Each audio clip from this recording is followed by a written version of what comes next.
Kim Chu naka-move on na sa breakup nila ni Sian Lim.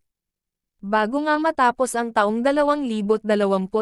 marami sa mga celebrity star ang nauna nang matapos ang kanilang mga relasyon, kabilang nga dito ang celebrity couple na sina Richard Gutierrez at Sara Labati na magpahanggang ngayon ay mainit pa ring pinag-uusapan, gayon din sina Catherine Bernardo at Daniel Padilla na tumagal din ng 8 years ang relasyon subalit hiwalayan din ang kinahantungan nito. Ngunit bago pa man ito mapabalita, nauna na rin kumalat sa publiko na hiwalay na rin ang celebrity couple na sina Paulo Avellino at Janine Gutierrez na pa rin kumpirmado kung ano ang tunay na dahilan.